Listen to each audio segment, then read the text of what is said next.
vamos contigo para iniciar un nuevo concepto en servicio. Produbanco, Grupo Promérica. Fin de espacio promocional y publicitario. Miles de personas nos escuchan diariamente. Es su derecho a seguirlo haciendo. Lo que está en juego. Exa FM y Democracia AM. Encarnamos la libertad de expresión. Con periodismo crítico. Bueno, las encuestas, señores oyentes y distinguidos invitados, las encuestas para todos los gustos es un destaque del diario La Hora de esta mañana. Allí se afirma que esta semana ha quedado evidenciado una vez más. Las encuestas empiezan a jugar un rol protagónico en la campaña electoral. En menos de 4 días, 3 encuestadoras han dado cifras hiperdistintas respecto de la carrera hacia Carondelet. Ayer el candidato Paco Moncayo reclamaba: yo tengo otra encuesta que menciona que yo estoy subiendo y que estoy ocupando el tercer lugar. El que no cambia en las 3 encuestas es el dueto entre el candidato oficialista Lenín Moreno y el señor Lasso. En la otra instancia, que no están muy distantes, que digamos cuantitativamente hablando, cualitativamente cualquier cantidad, pero cuantitativamente están reclamando el tercer lugar es Cynthia Viteri, con más insistencia y apego a realidades de 2 encuestas. Pero el general Moncayo también exhibe esta otra. A ver, www.lahora.com.es. Pero esto no es el nombre de la tercera encuestadora. No sé. Aquí se ve claramente el reclamo en lo que sustenta como reclamo el general Moncayo. Tercer lugar para él y 4º lugar para Cynthia Viteri. Así están las cosas. Pero Guillermo Lasso sigue de segundo y en primer lugar, naturalmente, el licenciado Lenín Moreno, candidato oficialista. Vamos a ver qué realmente responden después de poco mis invitados. Hoy vamos a preocuparnos con un poquito más de acento. Realidades como esta que ubica en su segunda página el diario El Comercio de esta mañana y dice que la corrupción en Petro está salpicando a un poco más de 80 funcionarios y contratistas. Sara Ortiz, quien se ha apersonado en esta investigación a nombre del rotativo quiteño, muy bien en la tarea de Sarita. El caso de Petroecuador, dice, desató reacciones luego de que la Fiscalía confirmara que se investiga al actual gerente de Petroecuador, Pedro Merizalde, por presunto perjurio. ¿Por qué le baja a esta dimensión de perjurio el señor fiscal? A quien la asambleísta Mae Montaño prácticamente le pide la renuncia, le dice: vea, señor fiscal, ya no conviene que se quede, no tiene por dónde usted escapar, no tiene por dónde defenderse, le dice, usted tiene que irse. El fiscal tiene que renunciar ya, porque su presencia, su falta de autoridad moral en este momento no le permite continuar en este proceso de combate a la corrupción. Tiene declaraciones juramentadas que presentan inconsistencias. Esperamos que el Contralor lo más pronto posible, al igual que está haciendo con Merizalde, nos diga de que hay perjurio en las declaraciones juramentadas también del fiscal. Ese es un reto para Carlos Polit bastante grande, ¿no? Pero no imposible de que él pueda definir lo que consideramos Licenciado Lolo Echeverría, en la Radio Democracia nosotros consideramos que hay una especie de dedicatoria o que el gobierno acentúa su acusación contra el fiscal, incluso dicen a través de la participación de este legislador que, perteneciendo al partido de gobierno, este momento está en viaje a Europa, dicen que ha ido a ver papeles, testimonios, evidencias documentales y que las va a traer. Seguramente lo haga, ¿no? Pero, ¿cómo se llama el señor Cristian Viteri? Exactamente. Muchas gracias, compañeros. Siempre apelo a la memoria gigantesca de mis compañeros en la producción. Cristian Viteri, para nomás de acordarse de ese nombre, ¿no? Cristian Viteri, Lolo, Cristian Viteri es el que estaría actuando a nombre de una estratagema propia del gobierno. Esto ya le oigo a muchísima gente aquí en los estudios y de cuerpo presente. ¿Usted cree que con tanta información que tiene el señor del cuento, lamentablemente ya están escritos los destinos tanto del señor fiscal como eventualmente del Contralor del Estado, si esto continúa con una energía que perjudique a los intereses electorales y políticos de la próxima campaña al régimen? Sí, buenos días, Gonzalo. Un gusto muy grande participar con tan distinguidos contertulios. Yo pienso que no hay que esforzarse en interpretar cada detalle de lo que va ocurriendo en este proceso de destape de la corrupción, porque lo que ocurre es que hay una contradicción permanente desde el inicio que consiste en simultáneamente encubrir y descubrir, y necesita de las dos cosas el gobierno porque quiere asumirse como descubridor, como luchador contra la corrupción, pero al mismo tiempo va aplazando, dilatando los procesos, cambiando, buscando las distintas formas de acusación, etcétera. Entonces hay este simultáneamente doble conducta de encubridor y descubridor. Y por eso entonces también hay personajes que están en un campo o en el otro. Pero esto es muy complejo y esto se va convirtiendo en una bola de nieve que cada vez se hace más grande, cada vez pesa más y cada vez es menos manejable. Por eso vengo diciendo yo que la corrupción será el tema más importante de la campaña y creo yo que matará candidatos en el camino. ¿Y cómo piensa usted que el señor presidente, que también es un estratega de primera, él debe ya estar canalizando, y por eso es que saca a sus ministros con esta crisis global de su gabinete ministerial, saca a sus mejores jugadores, como yo le decía? Para él, pues no es para mí lo que son los mejores jugadores. Para el presidente son sus mejores jugadores y les bota a la cancha. Se puede utilizar muchas estrategias. Por eso digo, no hay que perderse en el camino. Pero él no cree que es la corrupción. Él lo que quiere es desaparecer del imaginario social a la corrupción como la causal. Y eso no es posible. Hay que ver lo que pasó en Brasil. Toma tiempo, pero es imposible apagar esa llama. Y al final, lo que provoca la corrupción es indignación popular. Y esto es irresistible.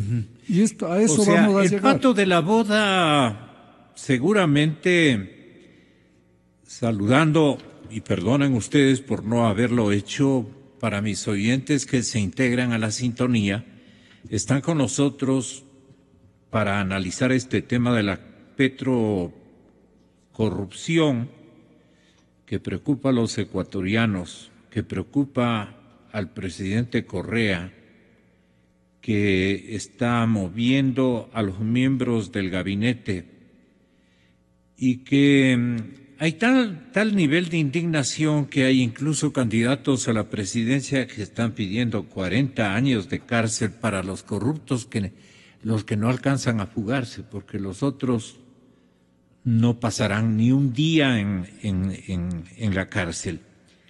Pese a que saben dónde están, no los traen. Entonces, asimismo, Luis Fernando Torres decía ayer que el gobierno, el actual asambleísta decía que el gobierno tiene una estrategia. Atiendan, señores invitados, el oficialismo tiene una estrategia que se ha preparado a través de este caballero que está de viaje, se ha preparado para rescatar la mayor cantidad de pruebas fehacientes de que nada que ver el gobierno, sino el fiscal. Y entonces el pato de la boda puede resultar primerito el fiscal general de la República, por lo que dijo Luis Fernando Torres ayer, compañeros.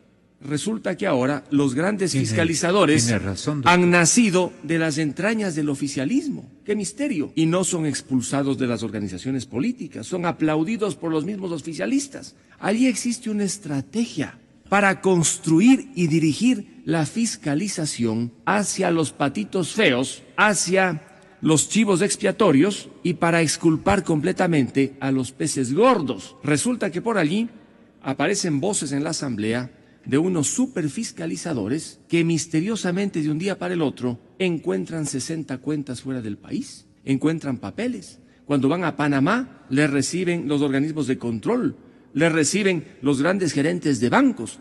Ahora anuncian viajes a Europa, pasando por España, por Suiza, por Andorra y luego a Hong Kong, y todo con recursos privados. Bueno, en buena hora que lo hagan. ¿Usted se refiere a Cristian Viteri? Sí, ayer él anunció que se iba a y él recorrer. Es el que le dice chiribogues alcahuete en el caso Capaya. Bueno, entonces, mire, esos temas entre ellos, pues que se digan lo que sea. Lo que no pueden es decir, por ejemplo, lo que han venido diciendo.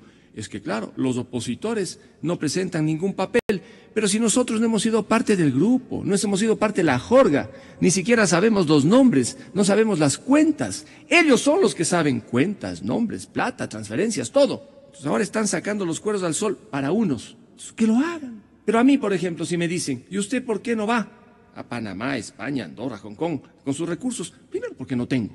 Dos, porque si voy allá no me recibe nadie. En cambio, parece que están bien conectados de estos sectores y allá, como se anunció, le reciben estudios jurídicos, contactos, el uno, el otro. Sale la cuenta 1, sale la cuenta 2. Bueno, pues en buena hora, si quieren presentar esas denuncias, yo no critico que lo hagan. Lo que critico es que utilicen a la oposición para legitimar, creo yo, una fiscalización postiza. ¿Qué le preocupa y qué conocimiento tiene de estas estrategias bastante misteriosas, pero que han descubierto los señores asambleístas y muchos cuadros políticos, el interés que tienen precisamente de responsabilizarle al fiscal de todo lo que ocurre?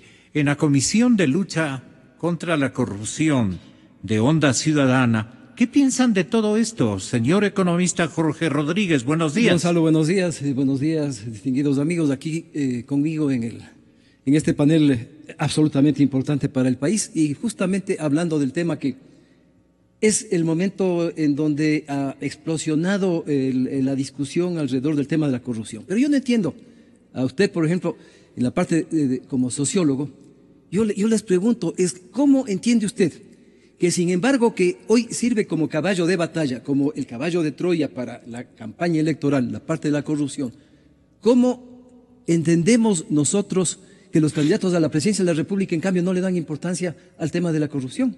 Hablan, sí, en forma superficial. Sí. Escuchaba el otro día que han hecho estos analistas políticos, los asesores de los candidatos, estudios han ido a la neurociencia y se han adentrado un poco en la neuropolítica, en donde establecen que la corrupción está en sexto puesto en cuanto a la importancia para el tema del desarrollo en sí mismo. Y los candidatos, evidentemente, con esa consultoría atrás, en donde les dicen, vean, lo fundamental en este momento a la gente le interesa es trabajo, comida, seguridad, salud y la corrupción es parte consustancial del 99% de los ecuatorianos, porque incluso usted tiene un carro, usted en el 80% posiblemente le ofreció plata al policía. Si es que usted es un contratista pequeñito o necesita un trámite en el ministerio de cualquier naturaleza, usted le ofrece una cantidad a la secretaria, a quien quiera. En definitiva, la corrupción ya es consustancial a la naturaleza mismo, no solamente de los ecuatorianos, sino de todo el mundo. Entonces, ellos no se preocupan. Y lógicamente, como el gobierno se da cuenta de que hay este rato una campaña importante para efectos de desmerecer las capacidades de los candidatos a través de la corrupción, y que ellos son los mayormente afectados, porque ellos son los que han estado 10 años en el poder, es evidente que arman una estructura comunicacional de tal manera de que a la gente le vendan temas que a nosotros no nos creemos bajo ningún punto de vista. Pero si usted ve que el 60% de la gente todavía no decide por quién votar, esa gente, cuando le están repitiendo en todas las radios, en todas las televisiones, todos los días con las cadenas oficiales, les dicen, nosotros somos los que estamos descubriendo la corrupción. Nosotros estamos judicializando temas alrededor de este asunto. Y entonces es lógico que la gente de otro nivel, la gente que ya oye la radio, que lee el Twitter, que está participando en el Facebook, que está en las redes sociales, que está en la vida mismo del movimiento político, aquellos que nos interesamos de la parte política, nos damos cuenta de que aquí hay una estructura hecha justamente para hacernos creer que es el propio gobierno el que está apuntando a efectos de hacernos creer que ellos son los principales preocupados por asuntos de la corrupción. Y lógicamente, toda esa estructura, hacemos análisis como usted acaba de hacer, Gonzalo. Es por qué hace esto, por qué hace esto otro, qué pasa con este tema, en definitiva, y vamos hilando un poco fino, pensando en cuál es la estrategia del gobierno para efectos de eliminar el que se conozca de lo que sucede del cuello para arriba en la cabeza. Exacto. Y todo solamente de la cabeza para abajo. Esa es básicamente la imagen que tenemos. Y lógicamente utilizan, como en la policía, el policía bueno y el policía malo, ¿no? Entonces hay el miembro de Alianza País, el malo que se sale de la Alianza País o siguiendo en Alianza País, hace críticas directas. O el caso de Lenín. El Lenín contradice lo que dice con respecto al propio vicepresidente de la República. El vicepresidente de la República tuvo el descaro el día de ayer de pedir que el señor Merizalde siga ejerciendo la función de máximo personero de Petroecuador. Y inmediatamente Lenín sale a decir, no señores, tiene que renunciar. Entonces, como que le vamos viendo a esa persona dulce, agradable, de buenas intenciones, que va a ser candidato y que posiblemente, aparte de su bondad, tiene intenciones de hacer bien hechas las cosas porque está persiguiendo la corrupción. El único que está persiguiendo la corrupción, se supone, es Lenín Moreno, dice usted. Bueno, aparentemente aparece así, ¿no? Más el fiscal con el montón de problemas que tiene, el mismo procurador, pues. Entonces, son funcionarios, en el caso del Contralor, en que ya está de candidato a una nueva reelección. ¿Por qué? ¿Cree usted que un hombre que no vive en el Ecuador, que tiene pasaporte norteamericano, que tiene todos sus negocios en los Estados Unidos, que viene 3 días a la semana al Ecuador, ¿cree usted que a él le interesa seguir en esta pelea de todos los días? ¿O hay un interés poderoso atrás que le obliga a que nuevamente sea candidato a una reelección en una Contraloría? Imagínese usted, en donde él dice que ha hecho 2.357 informes alrededor del tema de la corrupción y que es el fiscal el que no hace nada de las cosas. Pero el fiscal está acusado también por los Panama Papers, un individuo que realmente no tiene la confianza ni del propio gobierno, entonces usan estos terceros dentro del propio partido para atacarles también de manera directa y lógicamente quedar ellos como que son límpidos y están preocupados por descubrir el tema de la corrupción. Tengo yo la enorme satisfacción de haber invitado y contar con su apoyo y colaboración al señor doctor Stalin Raza. es un constitucionalista de primera que ustedes van a ubicarlo. Yo lo certifico el asunto. Ubicarlo en cuanto especialmente a su tamaño ético, que es lo que más me ha entusiasmado. Así es que, doctor Stalin, dígnese indicarle a la población que nos escucha y a nuestros invitados aquí en esta mesa de análisis de la petrocorrupción, si es que usted como constitucionalista, si es que no hay las leyes y si es que la Constitución, la norma fundamental del Estado, ha sido adaptada previamente cuando la configuraron, cuando la crearon en Montecristi, con una serie de disposiciones para este tipo de escenarios. ¿Era porque iban a robar? Estaban, digamos, ya nosotros vamos a hacer una revolución, pero vamos a tener que violentar determinadas normas, de determinadas costumbres de la sociedad ecuatoriana, determinadas limitaciones, prohibiciones o aperturas.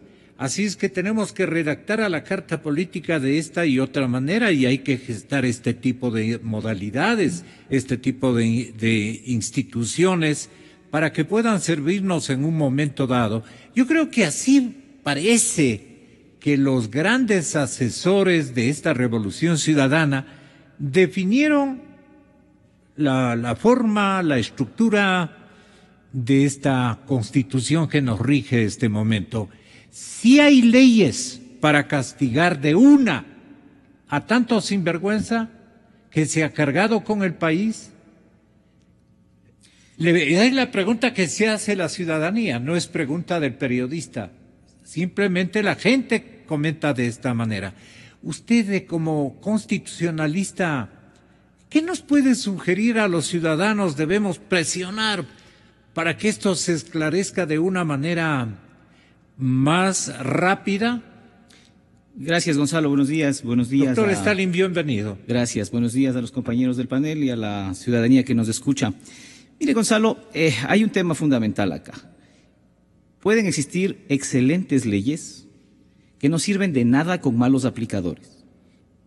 Viceversa, pueden existir muy malas leyes, leyes mínimas, quizás insuficientes en ocasiones, que si alguien tiene la buena voluntad de hacerles hablar bien a esas leyes y de aplicarlas bien, van a producir buenos resultados. Ejemplo de esto son países donde las constituciones son mínimas, a veces ni siquiera están escritas. Sin embargo, los jueces hacen bien su trabajo, las autoridades hacen bien su trabajo, los legisladores lo propio y dan buenos resultados. En el Ecuador, el tema me parece a mí que no va por la suficiencia de las leyes. La Constitución estableció, mejor dicho, reprodujo dos cosas que ya venían desde la Constitución del año 98. El peculado, el cohecho, la concusión, el enriquecimiento ilícito, estos delitos graves en contra de la administración pública, no prescriben ni la acción para perseguirlos, ni las penas.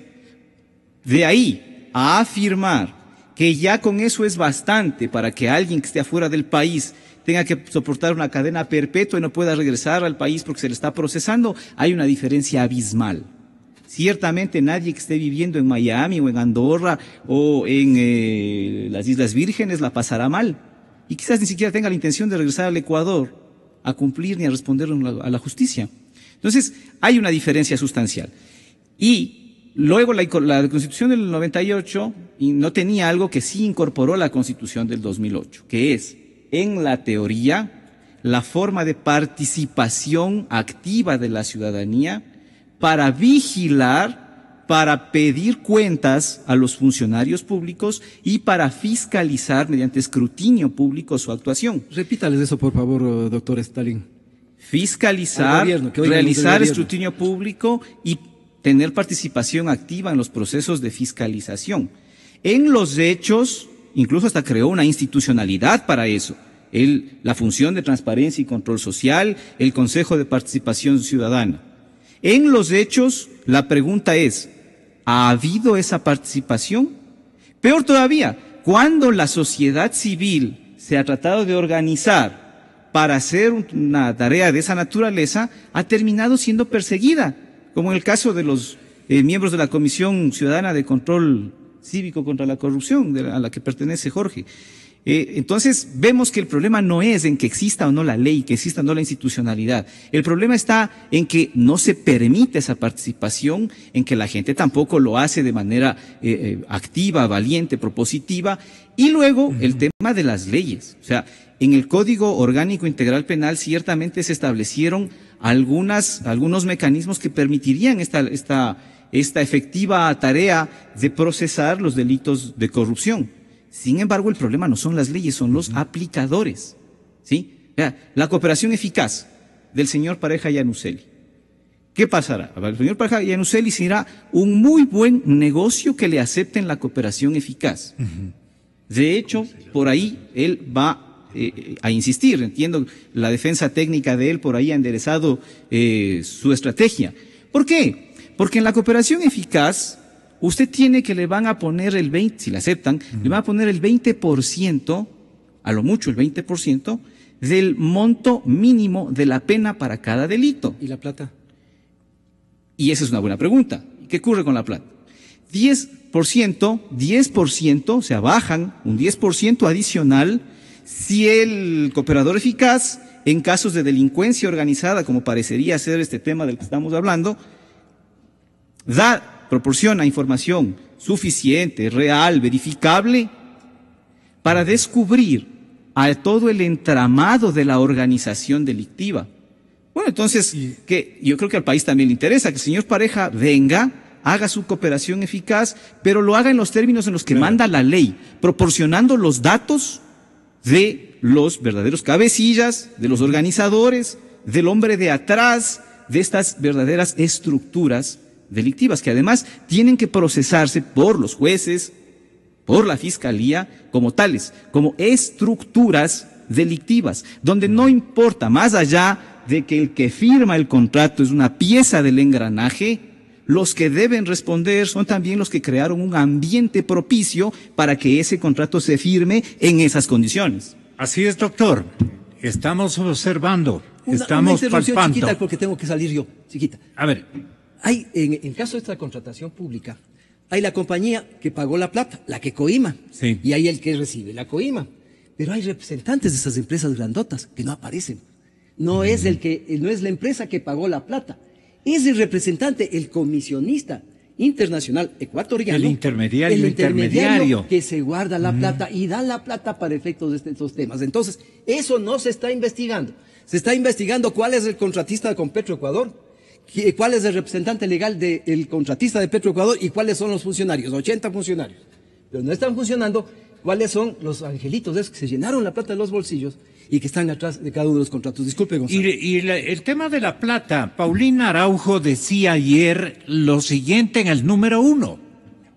Se nos da cada día un nombre, una pista, como para intentar, como ya lo dijo el asambleísta Torres, que la atención de la ciudadanía se dispersa y no llegar al fondo del asunto de que no solo son los señores Pareja Yannuzeli, Alex Bravo, Merizalde, los que deben responder, porque tan responsable es quien hace como quien dejó hacer esa conducta delictiva. ¿Dónde están las grandes cabezas que debían controlar que el dinero público sea bien utilizado? ¿Qué ganan los ecuatorianos con miles de informes de indicios de responsabilidad penal, que al parecer el Contralor justifica así su trabajo, si luego en Fiscalía dirán, no pude hacer nada porque yo actúo con jueces y los jueces no dieron oportunamente, por ejemplo, una orden de prisión? Y así se van justificando. ¿Y qué es lo más doloroso? Como ecuatoriana se lo digo, que todo esto parte de una norma que fue aprobada y está en vigencia desde el 10 de agosto del 2014, el Código Orgánico Integral Penal, que ya lo hemos dicho, desde la norma misma pretendieron blindarse estos actos de corrupción. El otorgar contratos a dedo, los asambleístas que aprobaron mayoritariamente esta norma, lo quitaron de la figura del peculado para irnos a una figura que en 5 años, si no existe una investigación ni sanción, ya el Estado no podrá hacer nada. Ya tenían listo, doctor Rodrigo Tenorio, incluso a quien iba a reemplazar al señor gerente de Petroecuador. Lo tenían listo. A ver, hay que buscar un perfil simpático. Este señor, el que está ocupando a partir de esta hora precisamente la gerencia de Petroecuador, en lugar del fugado, este señor fue director, presidente de la Comisión Anticorrupción, secretario general, no, pero fue la máxima autoridad. Este me parece que es el hombre. Ayer el señor vicepresidente de la República, el señor ingeniero Glass, le abrazaba tiernamente y le decía: bienvenido, tú eres el hombre que puede reivindicar el rol tan ético que caracteriza al gobierno y que nos ha hecho quedar mal el fugado. Así es que te encargo, ¿cómo le decía o cómo revelaba en su discurso la intencionalidad política y disimulatoria del señor vicepresidente de la República, el ingeniero Glass? Pedro Merizalde, con mucha frontalidad, dijo al país que omitió declarar una empresa que nunca operó, y lo demostró documentadamente también en una rueda de prensa. Hizo las rectificaciones en la Contraloría General del Estado, eso va a la Fiscalía, donde tiene que recibir esa información nuevamente, que ya es pública, de conocimiento de todos, y tiene que archivarse. No está involucrado, no. Hubo una omisión que Pedro Merizalde la reconoció en su declaración patrimonial, dio rueda de prensa, lo enfrentó como corresponde, como hace la gente de bien ante la opinión ciudadana, dio una rueda de prensa, anexó esos documentos a la Contraloría. Por un trámite tiene que ir eso a la Fiscalía cuando hay un cambio patrimonial, y cuando regrese Pedro de su viaje internacional estará pendiente de que eso siga el trámite. No está involucrado, y entiendo que así también lo ha aclarado el fiscal general de la Nación, no está involucrado en ningún acto de corrupción de lo que se está investigando. Sí, solamente es perjurio, dice. No le acusa de nada absolutamente, incluso el mismísimo fiscal. Nadie le acusa. Se fue a darse una vuelta y ya vendrá a aclarar la situación. Pero ya le reemplazan. ¿Cómo entiende usted, doctor Tenorio? ¿A qué están jugando? ¿Y cuán... Caramba, ¿qué le pondría usted de nombre como sociólogo? Y por sus escritos tiene usted un léxico adecuadísimo para estos casos. ¿Nos creen bien, doctor Rodrigo? Bienvenido, buenos días. Gracias, Gonzalo, buenos días con todos y con los amigos contertulios. Lo que pasa es que está en el último tramo el gobierno, y en ese último tramo comienza el proceso electoral. Durante estos largos años, la corrupción ha sido tapada. Ha sido tapada porque no nos olvidemos que el eslogan fue que iba a gobernar un grupo excepcional, de manos limpias y corazones ardientes. Y allí no había lugar, pues, para que vos te robes $1, no, ¿cómo vas a robar? Ni un centavo. Y se construyó esta suerte de mito en el país de que realmente estábamos siendo gobernados por un grupo de manos limpias, ¿no? Hay una novela famosa, ¿no?, del siglo pasado, Las manos sucias, ¿no?, de Camus, supongo, o de Sartre. ¿Quién tiene las manos limpias? ¿Quién tiene las manos sucias? Basta que se diga que todo el mundo tiene las manos limpias para dudar. Porque sería como un paraíso. Los paraísos no existen. Justamente ahora que comienza el proceso electoral, que es en gran medida el final de este gobierno, esperemos que sea, aparecen, por supuesto, los escándalos por la corrupción. Pero hay que preguntarse que quienes han denunciado estos procesos, también por qué han callado. Que no había un espacio social y político para hablar, posiblemente pero también hay silencios culposos. ¿Cómo es esto de los silencios culposos? Es decir, de gente que sí sabía todo lo que estaba aconteciendo, ¿no? Que lo que estaba aconteciendo en Petroecuador, seguramente mucha gente sabía y se callaron.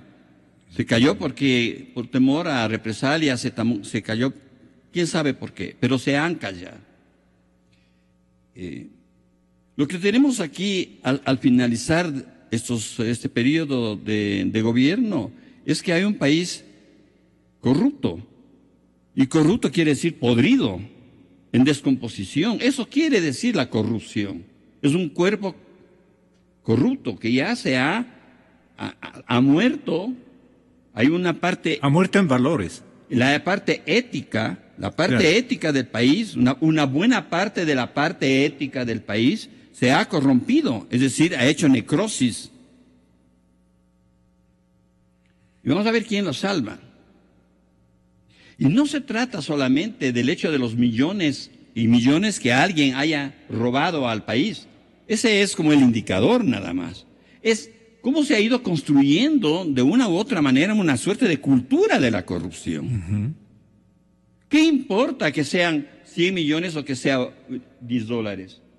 No nos escandalicemos por la cantidad, escandalicémonos por la actitud gubernamental, por la actitud de los poderes políticos, ¿no? que se lavan las manos fácilmente. No olvidemos que sí, ahora va a volver. No olvidemos que muy al comienzo, también un señor se fue a una boda y no regresa todavía. Pero sí va a regresar, pero por supuesto en 8 días ya regresa. Eso es corrupción. Y nosotros decimos, cuando tú vas al médico con una enfermedad, no es que te enfermaste ayer, porque si te hubieses enfermado ayer no irías. Vas al médico cuando ya realmente ves que tus síntomas, que tu fiebre no baja, que tus dolores no pasan, has tomado todas las pastillas y sigues mal. Ahí vas al médico. Claro, estamos en proceso electoral y ahora sí se destapa la olla. Yo no estoy de acuerdo en nada de que el tema de la corrupción es un tema que está ahí y que no vale la pena tratar. Justamente esta posición de negación de los problemas sociales son aquellos que hacen que los problemas sociales se sostengan, que el mal permanezca. ¿Sí? Es como, sí, te cubres la herida con un poco de esparadrapo y ya no tienes la herida. Pero no, ahí se está corrompiendo tu herida. Y eso es lo que ha pasado en el Ecuador. Pero ¿qué significado tiene para el caso que nos ocupa, para esta coyuntura de corrupción? ¿Qué significado tiene toda esta estratagema con la cual nos envuelven en el olvido? Es que justamente esa es la idea, de que nosotros nos olvidemos de eso. De que pasemos la página y nos preocupemos ahora por los discursos de los candidatos. Que nos pongamos nosotros aquí a discutir el tema de los candidatos y no los temas acuciantes del país. Ahora tenemos... Por eso les convoca a los ministros más batalladores en la política, que tienen discurso, a la cancha, como yo decía hace un momento. A la cancha política a discutir modelos políticos. Claro. A ver, ¿quién tiene más votos? Para distraerle a la gente. Es un distractor de este gran mal, ¿no?, del país corrupto. Sí. Y si nosotros... Si persistimos entre todos los cuadros ciudadanos que tenemos, en mi caso, por obligación que referirnos a estos temas porque es mi profesión, y a ustedes por tener las ideas más exactas que el resto, por tener pensamientos más profundos, si cabe el término, porque son de una élite más capaz y que tienen ustedes una voluntad ciudadana de poner de manifiesto lo que realmente está ocurriendo para orientar a nuestros congéneres y a nuestros compatriotas. Digo esto porque lo importante, doctor Tenorio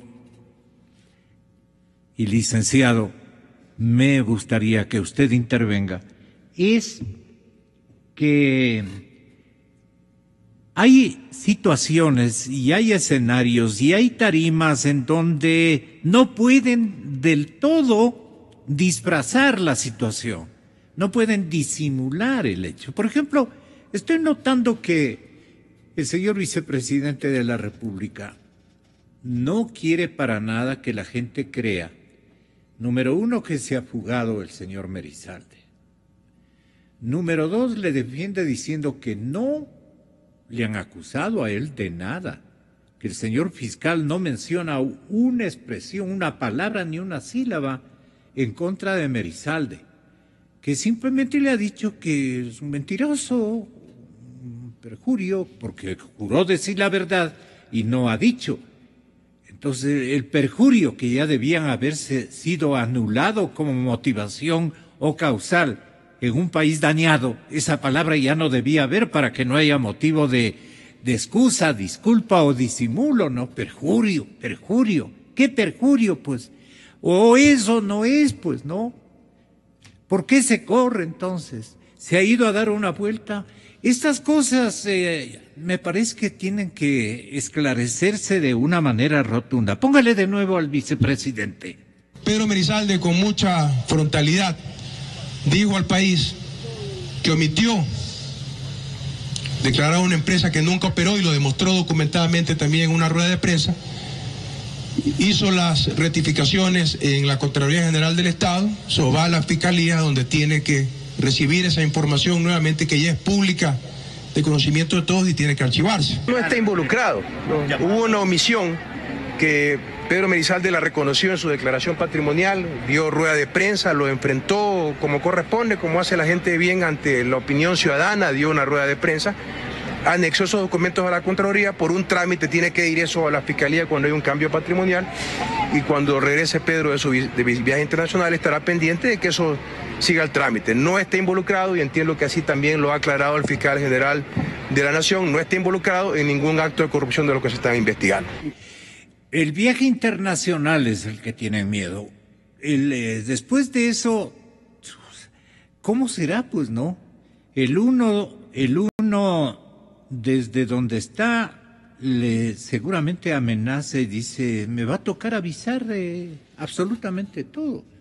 Y entonces la parte del proceso abreviado que no me quieren conceder, aquí le tuvimos al abogado defensor del señor Pareja más de una hora. Le pregunté de 1000 maneras si no han sido 2000. Y el doctor Javier Casar se parqueó, digamos, en su silencio, y cuando ya le dije, oiga, pero ¿por qué no le acoge a este procedimiento abreviado a su defendido? Es que casi que me dijo, es que no me han dicho nada todavía los que tienen que autorizar la parte abreviada, ¿no? Entonces, ¿a qué estamos jugando? Lolo Echeverría, Cadena Democracia. Gonzalo, hay dos maneras de hacer agua al lodo la corrupción. La una es encubrir y la otra es generalizar. En ambos casos se trata de una negativa a investigar, a esclarecer. Por eso no se puede aceptar este juego que, como decía Jorge, es el juego entre el policía bueno y el policía malo. Son solamente señuelos los que tenemos, los que nos presentan, pero no realidades. No hay una investigación, un deseo de llegar a la verdad, de descubrir la verdad. Y todo termina entonces en estas fórmulas ambiguas, que solo fue una omisión, que fue un error de buena fe. Todas son formas de exculpar a los culpables, de tapar la corrupción. Pero yo insisto en que el país no es tan ingenuo, no somos a ese nivel de ingenuos. Ya sabemos que están jugando simultáneamente los dos papeles y sabemos que lo que delata este juego es en definitiva que quieren llegar solo hasta ciertos niveles que son imposibles ya de tapar. y evitar que se llegue a otros niveles. Porque, por ejemplo, yo no puedo creer, nadie puede creer, que una persona, un funcionario, robe cientos de millones, miles de millones. Si es que a esos niveles ha llegado la corrupción, tiene que haber invadido todo. Eso probó la investigación en Brasil. Mire usted que hasta el santo Lula estaba emporcado porque nadie puede robar tanto sin que todos conozcan, todos oculten, todos faciliten. Esto tiene que ser una corrupción, una rapiña organizada. Y eso tiene que ponerse al descubierto. Bien parecido al caso brasileño, ¿verdad? Absolutamente, tanto que es en el mismo ¿Quién tema, es el Lula mismo lugar ecuatoriano? que es la riqueza petrolera. ¿Quién resultará el Lula ecuatoriano? La investigación nos Así dirá, ¿no? es. Sí, sí. Es complicada la respuesta. O el pueblo le tendrá que señalar. Es complicada la respuesta. Así es. Pero Jorge Glass en Radio Atalaya de Guayaquil, este mismo momento ha manifestado que conoce la opinión de Lenin. La comprendo. En estas circunstancias es comprensible.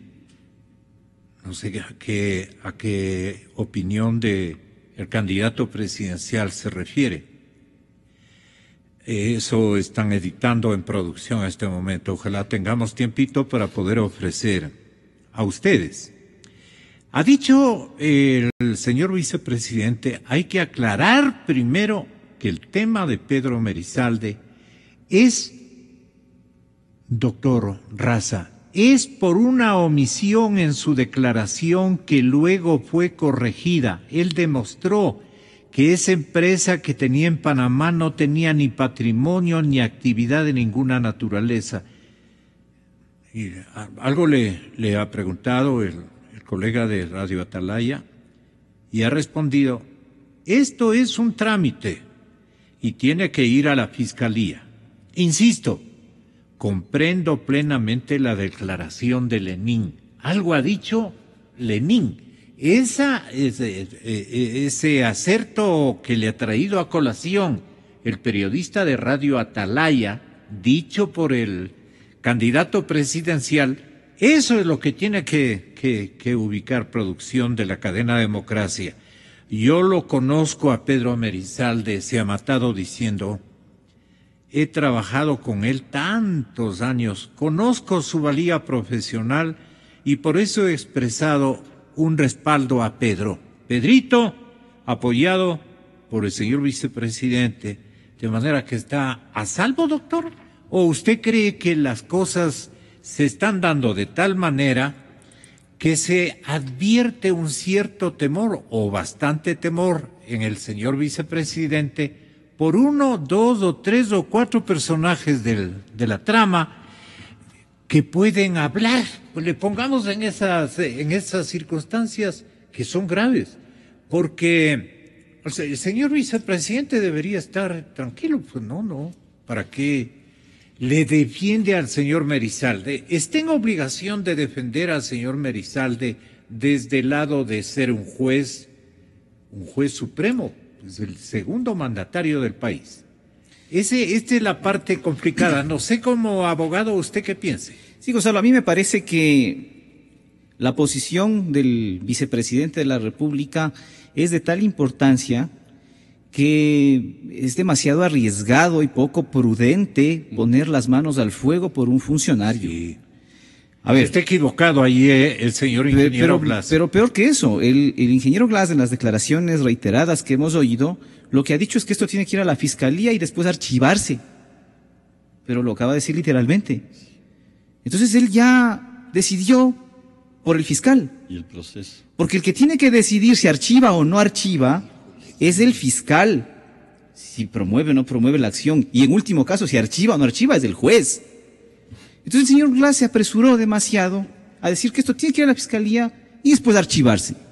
Me parece que es una declaración demasiado imprudente.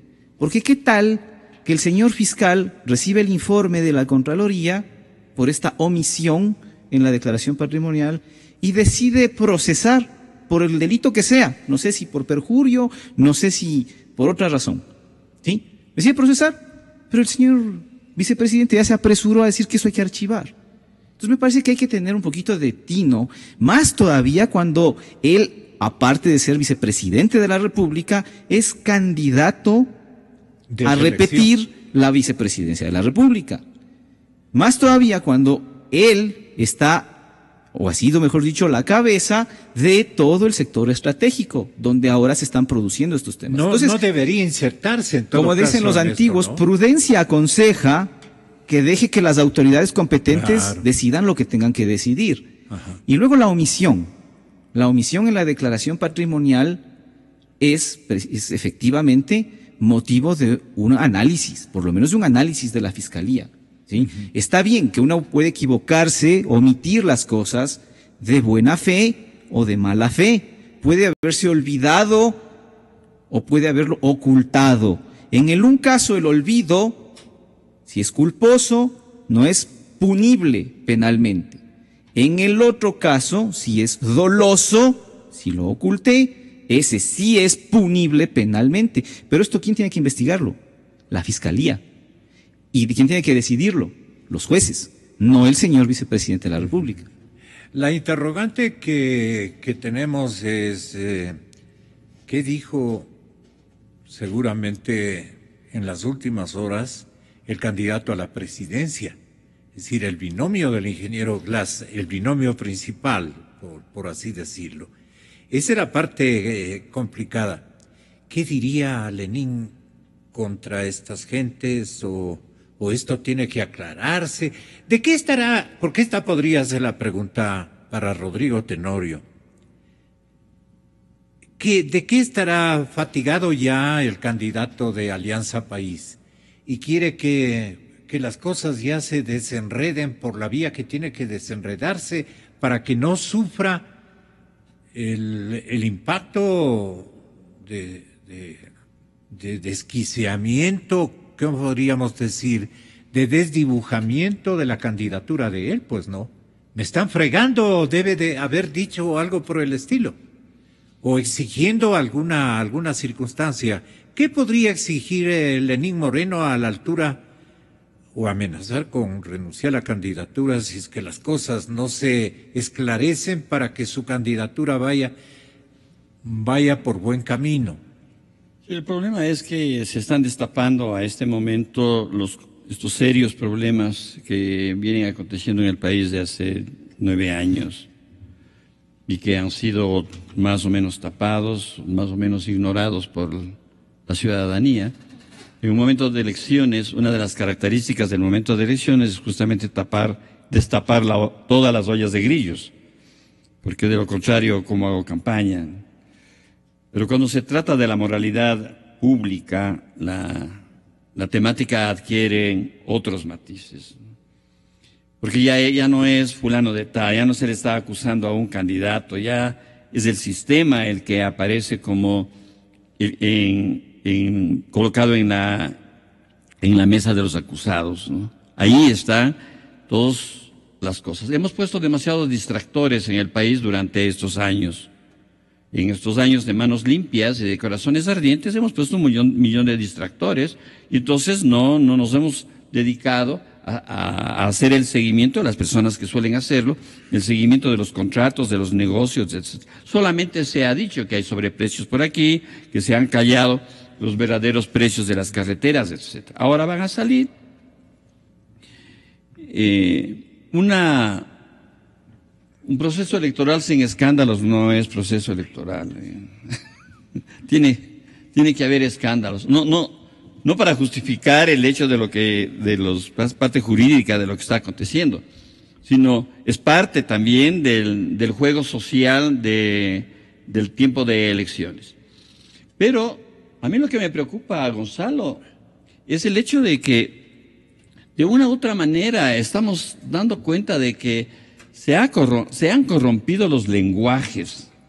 Lo que usted como abogado dice es, se han corrompido los lenguajes. Porque hay lenguajes jurídicos, hay procesos jurídicos que son lenguajes jurídicos que se tienen que mantener. No soy yo, no porque yo sea vicepresidente, soy abogado, soy juez, soy fiscal, no, soy solo vicepresidente o soy un ciudadano cualquiera. Yo no puedo decir que se va a archivar un proceso porque a mí se me ocurre. Entonces todos opinemos eso y por mayoría que se archive. Entonces, el momento de elecciones, el tiempo de elecciones, es un tiempo muy crítico. Después de 9 años de silencio, este momento va a ser mucho más crítico, porque ahora es esto, mañana serán otras cosas. Y creo, Gonzalo, que debemos prepararnos para las cosas que van a aparecer. Porque han sido 9 años de silencio, 9 años de tapar. 9 años en los cuales ustedes, los medios de comunicación, no han tenido accesos, ¿no? O si han tenido, no han podido hablar lo suficiente. Los comentaristas de los periódicos, etcétera. Con la ley de comunicación tan persecutoria, ¿verdad? O sea, ha habido todo un sistema destinado a que la palabra del ciudadano, del opinador, del escritor, esté, ¿no?, muy limitada. Pero ahora los candidatos no tienen esa limitación. Ellos están sobre eso. Y van a empezar a destaparse estas cosas y debemos prepararnos. Debemos prepararnos para 2 cosas. Para el escándalo, por una parte, porque va a haber un escándalo, y para otra, para ver qué estrategias el país, los medios de comunicación, pueden ofrecer para que esto no nos apabulle y nos dañe más todavía. Y doctor Stalin, ¿qué es lo que podría sobrevenirle en plan destructivo a todo el proceso de investigación?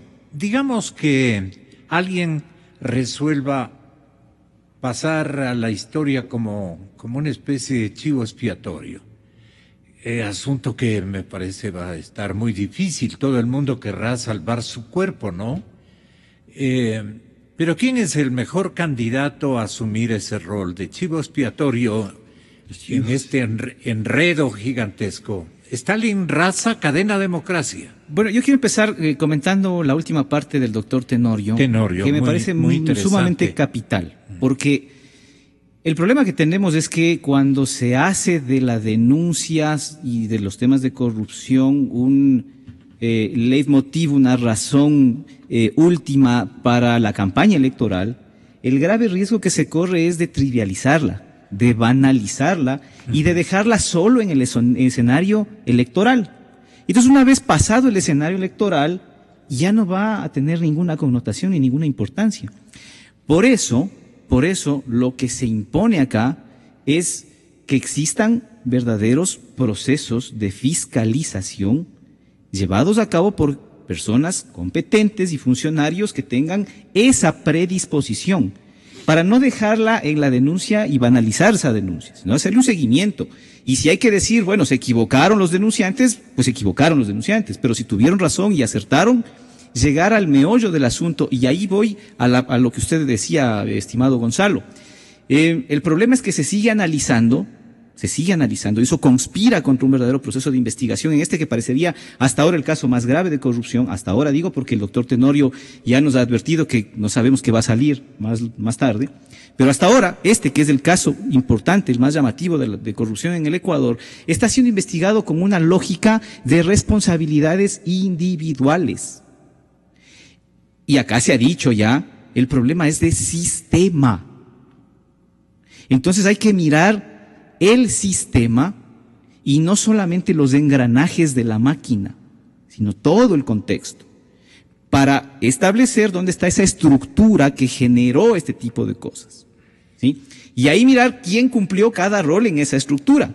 Entonces es indispensable que se empiece a enfocar las cosas desde esa perspectiva, porque de lo contrario nos vamos a quedar en el chivo expiatorio, en el funcionario de cuarta, en el que hace pactos con la fiscalía y todo queda hasta ahí, hasta donde él, nada más. Y eso es lo que no puede pasar, estimado Gonzalo. Hay que mirar eso. Y luego, a mí me parece también que la dispersión, ya en la parte operativa, digamos, la dispersión de procesos también afecta a este tema.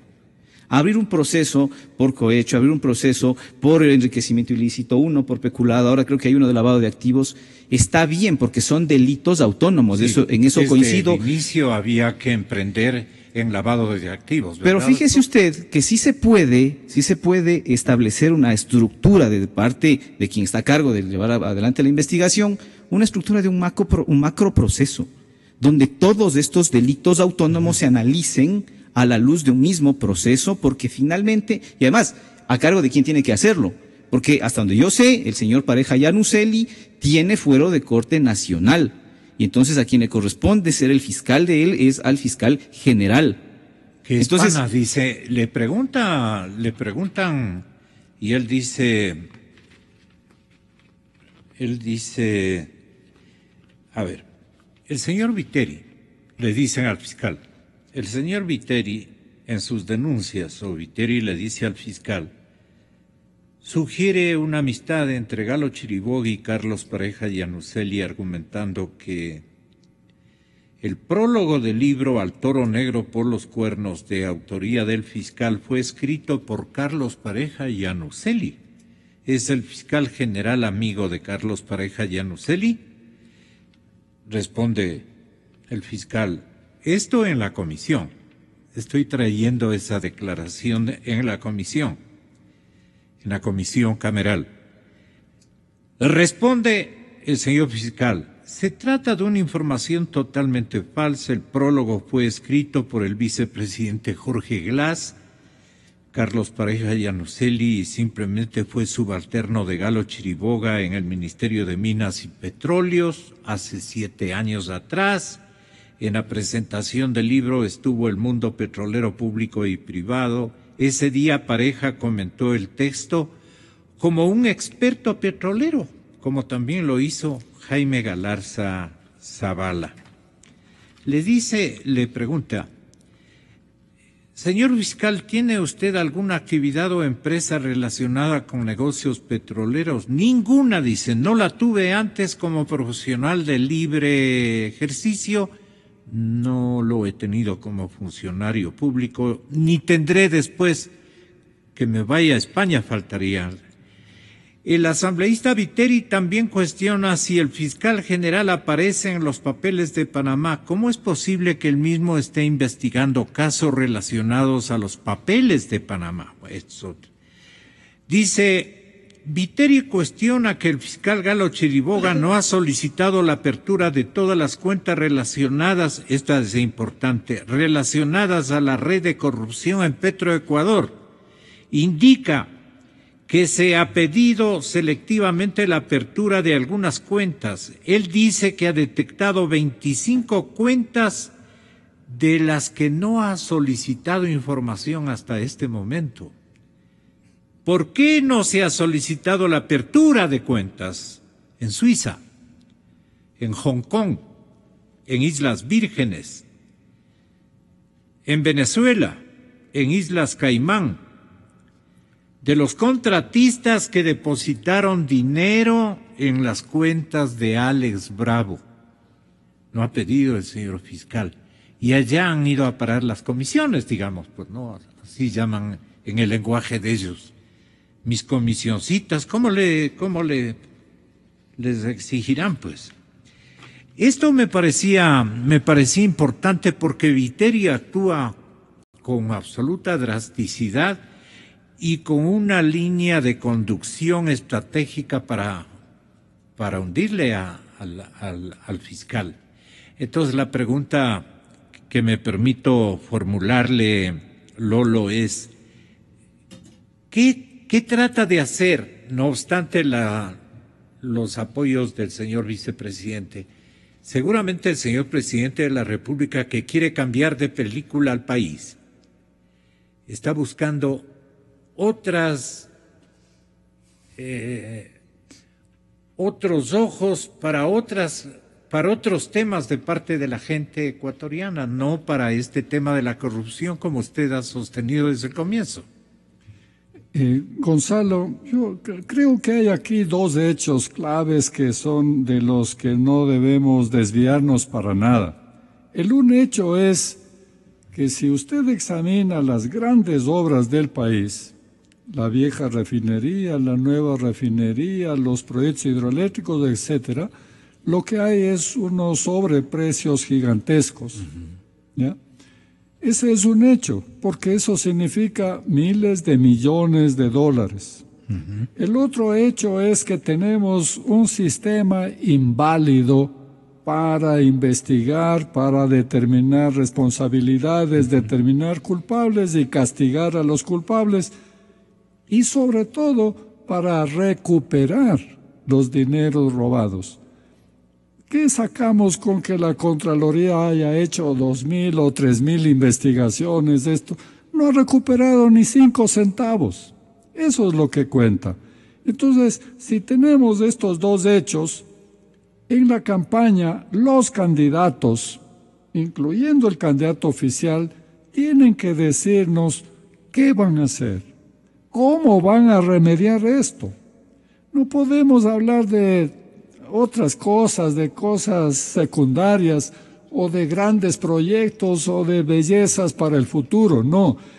Este problema es demasiado grande, esta es la tragedia del país y nos tienen que decir qué remedios piensan ponerle. Cada uno de los candidatos nos tiene que dar su versión, su proyecto, porque si no, lo que estaríamos haciendo es fomentando y estableciendo como programa de gobierno la impunidad, absolutamente inaceptable.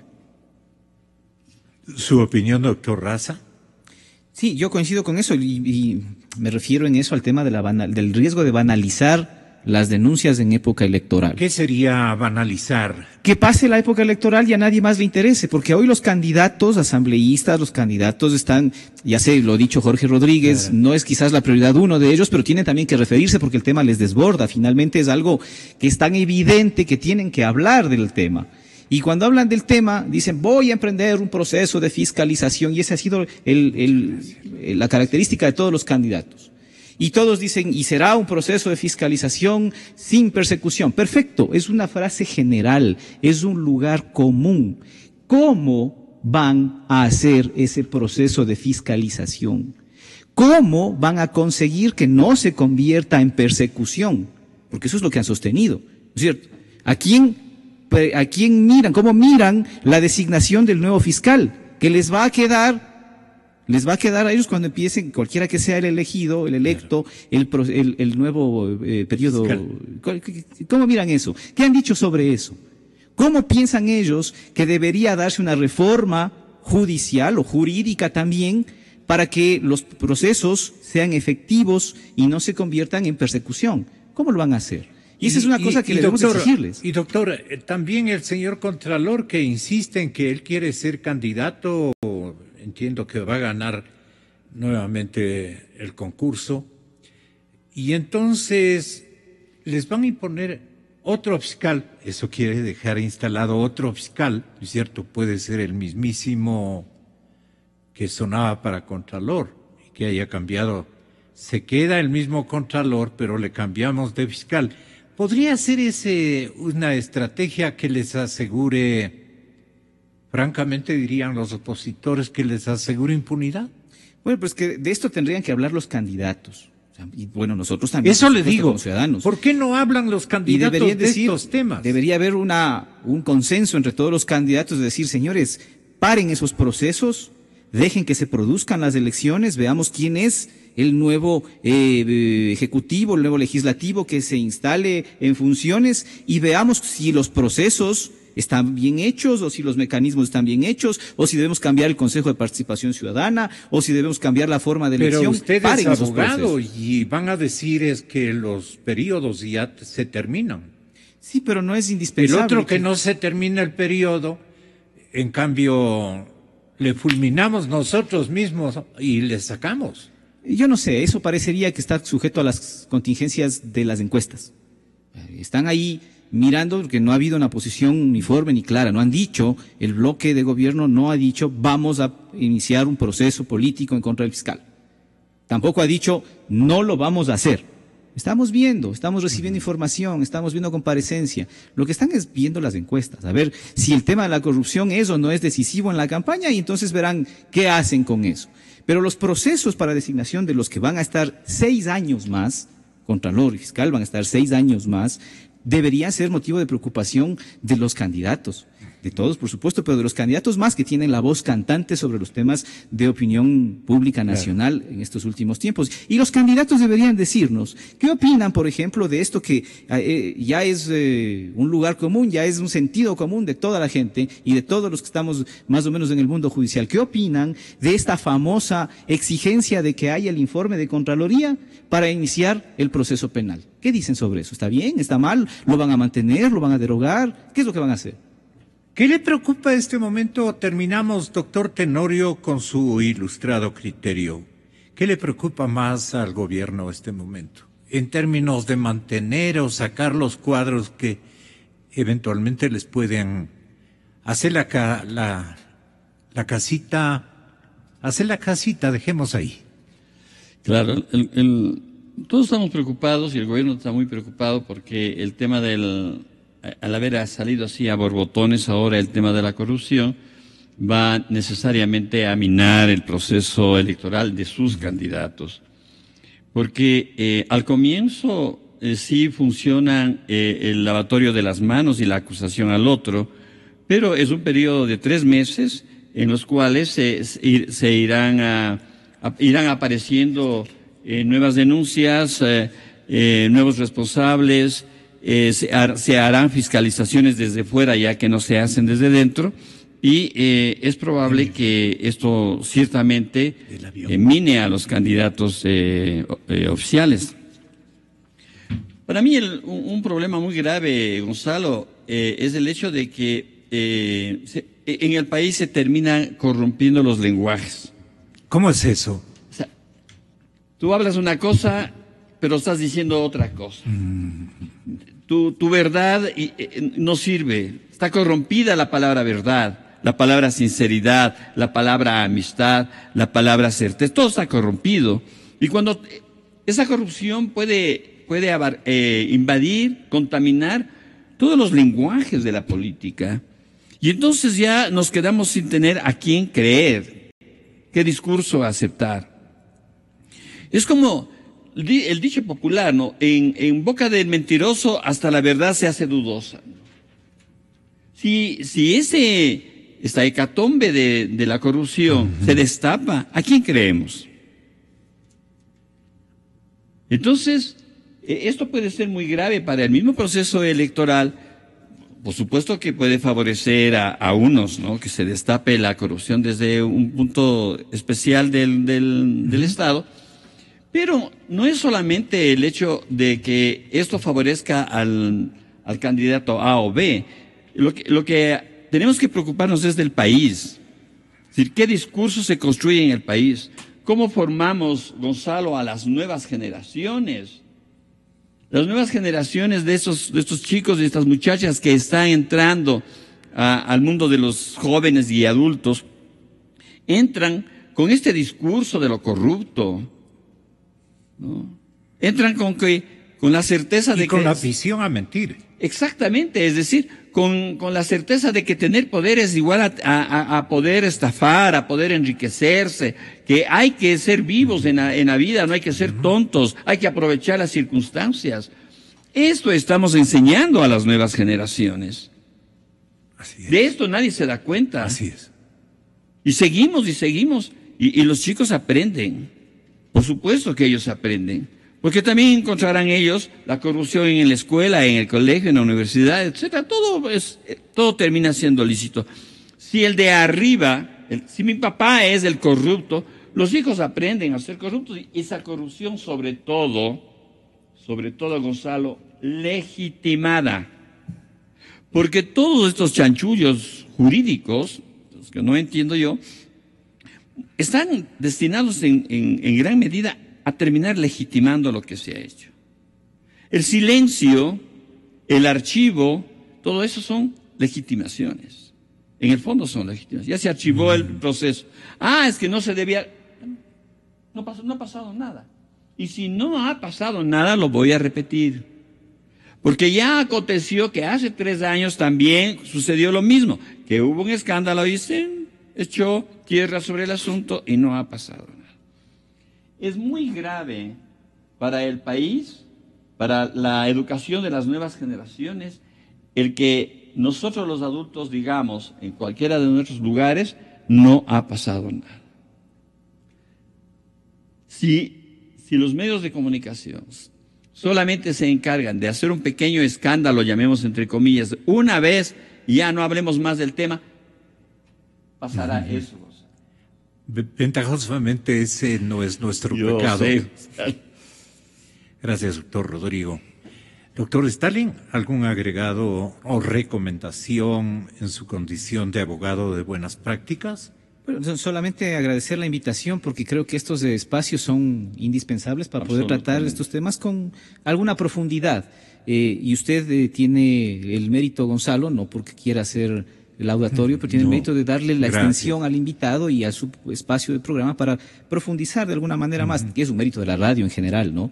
Y luego finalizar diciendo que esto de no persecución de lo que hablan los candidatos tiene que también verse traducido en algo muy importante, que es el éxito del trabajo para determinar quiénes son los verdaderos responsables implica sancionar, investigar, sancionar a quienes son y dejar a un lado a quienes no son, a los famosos chivos expiatorios. Por ejemplo, en el caso concreto, a mí sí me dan muchísimas, pero muchísimas inquietudes saber que hay personas como el hijo del señor Carlos Pareja, la suegra o la madre, que es una señora de 84 años, el cuñado que está detenido por haber, según también escuchaba una versión de la defensa de él, por haber coincidido en la casa el día que hicieron el operativo.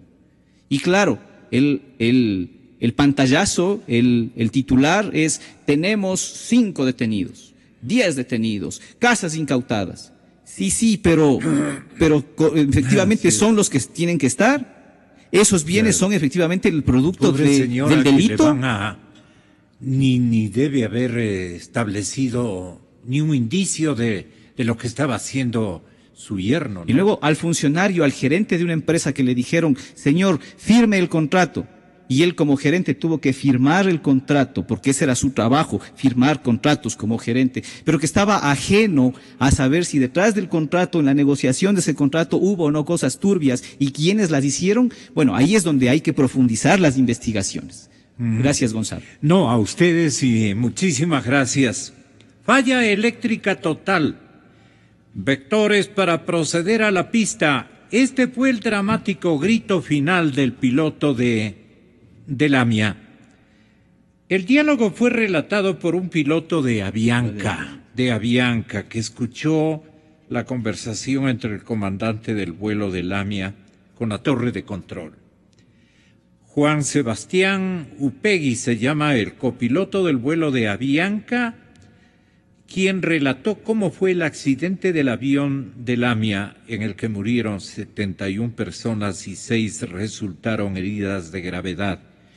Upegui formaba parte de la tripulación de un vuelo que sobrevolaba Medellín al mismo momento en que lo hacían las aeronaves.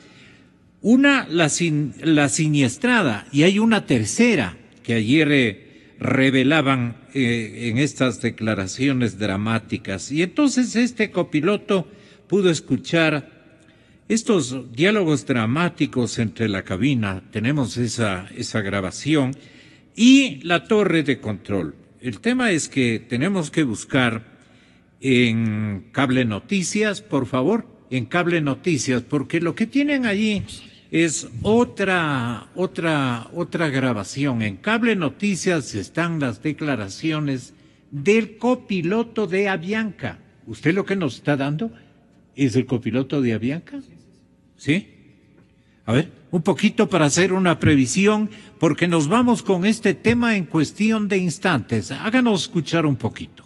Mira, la vaina fue que nosotros, cuando íbamos por Nixo, nos mandaron a la espera de Río Negro porque había un Viva Colombia en emergencia por fuel leak. Entonces nos mandaron a la espera de Río Negro con 21.000 pies. Llegamos a la espera con 21.000 pies Y cuando estábamos allá, nos dijeron descenso a 19.000 pies. Nos quedamos con 19.000 pies, y cuando estábamos con 19.000 pies, mientras el Viva Colombia iba aterrizando, este avión, el RJ-85, estaba por encima de nosotros, ahí, dando vueltas también. Y de repente llegó y dijo, como, ¿qué fue lo que le dijo? Le dijo a la controladora, pues yo no me acuerdo el call sign, solicitamos prioridad para proceder a la pista, solicitamos prioridad para proceder al localizador, tenemos problemas de combustible. Me acuerdo que el comandante dijo, es que tiene problemas de combustible y no se va a declarar en emergencia. El man en ese momento no se declaró en emergencia. Entonces la controladora le dijo como, no sé qué, tenemos un problema en ese momento, un avión está aterrizando de emergencia, no se puede proceder. Y él, procedemos, tenemos problemas de combustibles. Y empezaron a bajar y se metieron a toda para abajo. Entonces la controladora mismo nos dijo, Avianca 9256, vira izquierda rumbo, yo no sé qué, y nos metió a un rumbo y el man nos pasó por el lado a toda para abajo. Nosotros vimos incluso las luces del avión cuando pasó bajando. ¿Sí o qué? Entonces la controladora le empezó entonces el man, cuando empezó a bajar, el man se declaró en emergencia. Él declaró la emergencia de que tenía falla, de que tenía combustible, problema de combustible. Él sí se declaró en emergencia, y se metió. Entonces la controladora le dijo, pues es que no me acuerdo del call sign, procede al localizador, no sé qué, pista 01, y el man se fue para allá. Cuando la controladora dijo, informe el problema que tiene, y el man dijo, no, ahora tenemos falla total eléctrica, vectores para proceder a la pista. Entonces la controladora le dijo, ahora no lo tengo en contacto radar, y el man empezó, ayuda, vectores para proceder a la pista, a la pista, o sea, así la voz desesperada, y al fondo se escuchaba el comandante que decía, tren abajo, no sé qué, no sé cuántos, y el man decía, ayúdenos, vectores para proceder a la pista, y nosotros callados, y entonces la controladora le dijo, usted al momento se encuentra en el radial 180 de la pista con 9.000 pies, a 8 millas, eso es más o menos el BOR. Y yo me acuerdo que yo estaba recostado en la mesa, a mí haciendo fuerza con yo hágale, lleguen. Y el man, y yo dije, están en el BOR con 9.000 pies, estos manes se van a quebrar el culo. Y yo empecé a apretar, y el man, ayúdenos, vectores para proceder a la pista, vectores. Y ahí se paró la cosa. Y la controladora, responda, y se le quebró la voz a la controladora, parce, se puso de la vida súper mal. Nosotros nos pusimos a llorar en el avión, o sea, nos pusimos re mal, y uno le toca seguir volando, y esa vaina súper pesada. Solo en democracia buscamos la verdad. No es